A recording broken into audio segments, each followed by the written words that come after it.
Hello students, good morning. How are you? I hope you will okay. I am Raghavan sir. My teaching subject is geography. So you will teach geography subject. बच्चों आज मैं आपको एक motivational video के माध्यम से भूगोल subject पे मैं प्रकाश डालना चाहूँगा कि ताकि आपके अंदर किसी प्रकार का अगर भूगोल सब्जेक्ट को लेके किसी प्रकार का कोई भय है, कोई डर है, तो उस डर को मैं आज समाप्त करूँगा। अभी तक आप हाई स्कूल तक एसएसटी सब्जेक्ट के रूप में कहीं ना कहीं से आप इस ज्योग्राफी को आप विभिन्न प्रकार के जो ह्यूमैनिटी के सब्जेक्ट है उसको पढ़ते रहे हैं। एसएसटी में एक आपने फर्स्ट चैप्टर हिस्ट्री के रूप में, दूसरा आपका सिविक्स के रूप में, तीसरा आपका ज्योग्राफी के रूप में और चौथा आपका जो है इकोनॉमिक्स के रूप में इसको पढ़ते रहे हैं। इसी में जो आपका एक मेन सब्जेक्ट है, बहुत सारे बच्चे हिस्ट्री लेके पढ़ाई कर रहे हैं, सिविक्स पढ़ रहे हैं, ज्योग्राफी पढ़ रहे हैं, इकोनॉमिक्स पढ़ रहे हैं और भी बहुत सारे सब्जेक्ट हैं। इसमें ज्योग्राफी सब्जेक्ट जो है एज ए साइंस का सब्जेक्ट है, यानी एक बीएससी करने वाला व्यक्ति दो सब्जेक्ट के अलावा एक तीसरा सब्जेक्ट ज्योग्राफी ले सकता है जब भी उसको बीएससी की डिग्री मिलेगी। आपने एसएसटी में सेकेंड पार्ट के रूप में ज्योग्राफी और इकोनॉमिक्स की पढ़ाई की है, फर्स्ट पार्ट के रूप में हिस्ट्री एंड सिविक्स की पढ़ाई की है। लेकिन अब इंटर में ये सभी अलग अलग एक तरह से फ्री सब्जेक्ट के रूप में आपके सामने प्रस्तुत है। ज्योग्राफी को लेके बड़ा ही आसान फॉर्मूला है कि आप ये देखते हैं, इसके बिना जीवन संभव नहीं है। एक तरह से मतलब जीवन में कहीं ना कहीं इसकी आवश्यकता है। आप मान लीजिए चौक यूज कर रहे हैं, हम चौक यूज कर रहे हैं, इस चौक में क्या क्या मटेरियल है, ये मटेरियल किसी न किसी मिनरल से बना हुआ। इस मिनरल्स का ज्ञान हमें कौन देता है? ज्योग्राफी। कैसे बना है, किसने बनाया है, ये इस रूप में कैसे बना है, ये तो साइंस का सब्जेक्ट है। लेकिन इसमें कौन सा मटेरियल यूज हुआ है, ये मटेरियल हमें कहाँ से प्राप्त हुआ है, ये आपका ज्योग्राफी का सब्जेक्ट है। हम और आप यहाँ पे दिखाई दे रहे हैं, हमारा जन्म कैसे हुआ, या आप बायो में पढ़ते हैं कि विभिन्न प्रकार के जो जीव हैं इनकी उत्पत्ति कैसे हुई। लिविंग बीन्स है, ये कैसे ओरिजिन हुए। लेकिन यह जब ओरिजिन हुए थे, इनमें किन किन तत्वों की आवश्यकता है?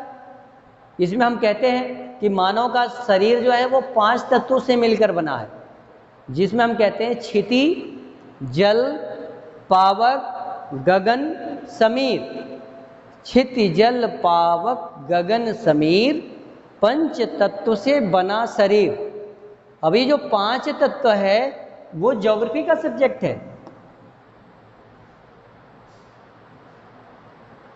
ये जो 5 तत्व है, क्षिति मतलब पृथ्वी, जल पानी, पावक अग्नि, गगन आकाश, समीर वायु, ऑक्सीजन हवा। इसके बिना जीवन संभव नहीं है। और ये किसके विषय हैं? ज्योग्राफी के विषय हैं। मिट्टी, पृथ्वी, धरातल, इस पूरा अर्थ जो है, इस अर्थ का ज्ञान हम किस में करते हैं? ज्योग्राफी में करते हैं। हमारी पृथ्वी कैसे उत्पन्न हुई, हमारी पृथ्वी कहाँ से उत्पन्न हुई, पृथ्वी पे लैंड एरिया कहाँ कहाँ से है, वाटर एरिया कहाँ कहाँ से है, पृथ्वी पर कितने पेड़ पौधे हैं, कितने मानव हैं, कितने जीव जंतु हैं, कहाँ कहाँ रहते हैं, किस रूप में रहते हैं, ये सब ज्योग्राफी का विषय है। अब आप ये कहोगे कि इसमें तो बहुत सारे विषय इंक्लूड हो रहे हैं। यह एक ज्योग्राफी ऐसा सब्जेक्ट है जिसमें आप मैथ से लेकर, लिटरेचर तो सब जगह यूज होता है, नहीं तो बाकी जितने सब्जेक्ट है, मैथ है, फिजिक्स है, केमिस्ट्री है, जूलॉजी है, बॉटनी है, आपका जो है खगोल विज्ञान है, जितनी भी मतलब साइंस है वो सब साइंस इसमें इंक्लूड है। तो इसमें कुछ नहीं है, नॉर्मल सब्जेक्ट है, ऑलरेडी आप शुरू से पढ़ते हुए आ रहे हैं, ये कहीं से अलग नहीं है। आप इसको शुरू से, यानी कि सेकंड क्लास से, नर्सरी क्लास से ही कहीं ना कहीं से आपने सूर्य के बारे में, प्लैनेट्स के बारे में, कौन कौन से प्लैनेट्स हैं, मून, स्टार्स के बारे में, आप उसके बारे में शुरू से पढ़ते आ रहे हैं। सिर्फ आपको इंटर में आके उसको एज ए सब्जेक्ट के रूप में देखना है, उसको एक जगह कलेक्ट करके एज ए सब्जेक्ट के रूप में पढ़ने का प्रयास करना है, और नया कुछ भी नहीं है इसमें। आपने पर्यावरण शुरू से पढ़ते आ रहे हैं, वो पर्यावरण आपको ज्योग्राफी में भी पढ़ना है, इन्वायरमेंट पढ़ना है। हमारे चारों ओर पाए जाने वाले विभिन्न प्रकार के वस्तु का जो आवरण है, यानी कि जो चारों तरफ से हम कवर किए हुए हैं विभिन्न प्रकार के एलिमेंट्स के द्वारा, वो सारे एलिमेंट्स जो हैं वो इन्वायरमेंट है। फिर हम कहते हैं कि नहीं, ये एलिमेंट्स हैं कौन कौन, तो फिर हम कहते हैं बायोटिक एलिमेंट्स और अबायोटिक एलिमेंट्स, जैव तत्व और अजैव तत्व, जिनमें जीवन पाया जाता है, जिसमें जीवन नहीं पाया जाता। तो इसके पहले भी तो हमने पढ़ा, आपने एसएसटी में भी पढ़ा है, आपने बायोलॉजी में भी पढ़ा है, तो सब कुछ पढ़े हुए हैं आप। आपको क्या करना है, उसको यहाँ इंटर में आके एक सब्जेक्ट के रूप में देखना है। आप विभिन्न प्रकार के खेती बाड़ी के बारे में देखते हैं, कहाँ पे किस प्रकार की खेती होती है, यहाँ पे कौन सी फसल उगाई जाती है। सिर्फ उसको अलग अलग रूप में बांटकर पढ़ने की आवश्यकता है, नहीं तो अलग से कुछ भी नहीं है इसमें।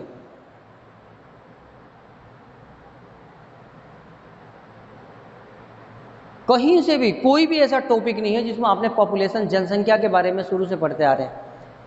उस जनसंख्या का कहीं ना कहीं से जिक्र आपका बायोलॉजी में भी होता है, और आपका एसएसटी में ज्योग्राफी के रूप में आप पढ़ते ही थे कि किस देश की कितनी जनसंख्या है, किस देश का कितना क्षेत्रफल है, एरिया कितनी है, और वहाँ का पॉपुलेशन कितना है। यदि पॉपुलेशन है तो उस पॉपुलेशन की लिटरेसी कितनी है। तो अब इसमें सारे आकलन जो कैलकुलेट करेंगे तो उसमें मैथ्स आ गया। तो जब भी हम भूगोल के बारे में विभिन्न सब्जेक्ट के साथ इसका क्या कोरिलेशन है, क्या संबंध है, रिलेशन क्या है, इसको जब हम पढ़ेंगे तो इन सारी बातों को क्लियर करेंगे। अब तो मैं आपको नॉर्मली यही बता रहा हूँ कि ये बहुत ही एक तरह से, मतलब जो कुछ भी आप टॉपिक पढ़ोगे वो सभी टॉपिक अभी तक आपसे पढ़ा जा चुका है, सिर्फ आपको उसको थोड़ा सा उसकी गहराई में जाके उसको समझने की आवश्यकता है। आपने उसको नॉर्मली वैसे ही पढ़ा है, अब उसको एज ए टॉपिक के रूप में अलग से उसको थोड़ा सा डिफाइन करना है और उसको समझने का प्रयास करना है।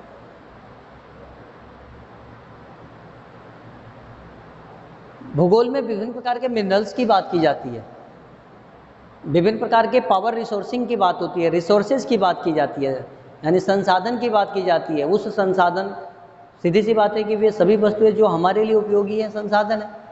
तो इस अर्थ पे जितनी भी वस्तुएं पाई जाती है, फिर हम उसका डिवाइडेशन करते हैं, इसमें नेचुरल कौन है, मैन मेड कौन सा है, फिर उसे हम अलग से डिस्ट्रीब्यूट करके उसे अलग अलग चीज को छांट के समझते हैं।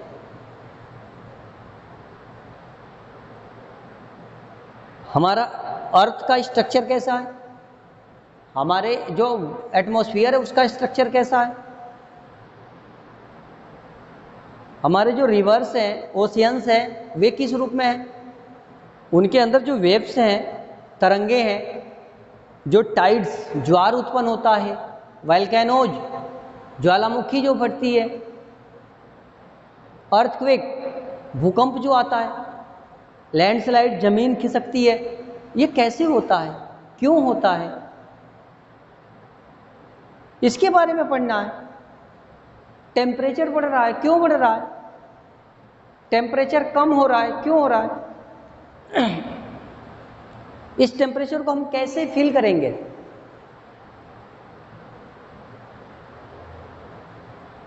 विभिन्न प्रकार के ब्लैक बोर्ड बने हुए हैं, ये किस प्रकार की लकड़ी के बन रहे हैं? भारत में कौन कौन सी लकड़ियां पाई जाती हैं? विश्व में कौन कौन सी लकड़ियां पाई जाती हैं?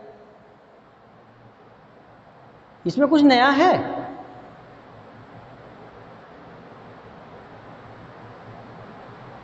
बस मन लगा के पढ़ना है, बहुत ही इंटरेस्टिंग सब्जेक्ट है, स्कोरिंग सब्जेक्ट है और एक तरह से सिविल सर्विसेज सब्जेक्ट है। सिविल सर्विस में इस सब्जेक्ट की, यानी ये जो 4 सब्जेक्ट हैं और चारों में अगर मुख्य रूप से 3 को बना दिया जाए, ये बहुत ही इंपॉर्टेंट सब्जेक्ट है एक सिविल सर्विसेज के लिए। और व्यवहारिक जीवन में भी अगर देखा जाए तो व्यवहारिक जीवन में इन 2 सब्जेक्टों का बहुत ही ज़्यादा रोल है।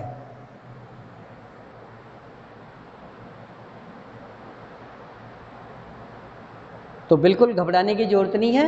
मोस्ट वेलकम आप सभी बच्चों का पूरे हृदय के साथ स्वागत है। आप आएंगे, एक एक टॉपिक को क्लियर रूप में आप पढ़ेंगे। मैं विश्वास के साथ कहता हूं कि एक एक टॉपिक आपको समझ में आएगा और बिल्कुल इंटरेस्टिंग, यानी आनंद के साथ आप इसे पढ़ाई करेंगे, किसी चीज़ को भार मान के नहीं करेंगे तो बहुत ही ज़्यादा आनंद आएगा। इसके इतने सारे जब मैप्स वगैरह, मैप वर्क पढ़ते हैं आप, प्रैक्टिकली सब्जेक्ट पढ़ते हैं, आपको देखने में बहुत ज़्यादा इंटरेस्ट आता है। बहुत, अगर इसे बोरिंग मान के नहीं चलेंगे तो बहुत आनंद आएगा, आपको लगेगा भाई क्या क्या जान गया मैं।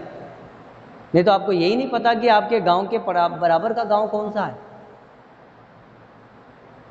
बहुत सारे बच्चों को ये भी नहीं पता होता है कि जिस गांव में वो रह रहे हैं उसके आसपास के 10 गांवों का नाम पूछ दिया, नहीं बताया जाएगा। हमारा जो स्टेट है उसके आसपास के अगर 5-10 स्टेट का नाम पूछ दिया गया तो नहीं बताया जाएगा। जो हमारी कंट्री है, उस कंट्री के आसपास जो हमारे नेबर्स कंट्री है उसका नाम पूछ दिया जाएगा तो नहीं बताया जाएगा। अब हम कैसे सुरक्षित रह सकते हैं? अब हम मान लो कि इतने सारे अधूरे ज्ञान के साथ कैसे सुरक्षित रह सकते हैं? हम कैसे 4 लोगों के बीच में खड़े हो सकते हैं? ये तो एज ए सब्जेक्ट के रूप में ना देखा जाए तो नॉर्मली आपको किसी भी सब्जेक्ट की, ये फिजिक्स वालों को भी जानकारी होनी चाहिए, केमिस्ट्री वालों को भी जानकारी होनी चाहिए, इसकी जानकारी मैथ वालों को भी होनी चाहिए, इंग्लिश हिंदी वालों को भी होनी चाहिए। सभी सब्जेक्ट वालों को इतनी जानकारी तो होनी चाहिए कि हमारा परिवार है, हमारा गाँव कौन सा है, हमारे गाँव में कितने घर हैं, कितनी जनसंख्या हमारे गांव में निवास करती है, हमारा जो ब्लॉक है वो ब्लॉक कौन सा है, हमारा डिस्ट्रिक्ट कौन सा, हमारे डिस्ट्रिक्ट में कितने तहसील हैं, कितने ब्लॉक्स हैं, वहाँ पे कितने पॉपुलेशन है, इन सब चीज़ों को ध्यान में रखना पड़ता। तो आशा करता हूँ कि आपको समझ में आए और बड़े हौसले के साथ आप इस सब्जेक्ट को स्वीकार करेंगे। इसी उम्मीद के साथ धन्यवाद। नेक्स्ट वीडियो में फिर मिलेंगे।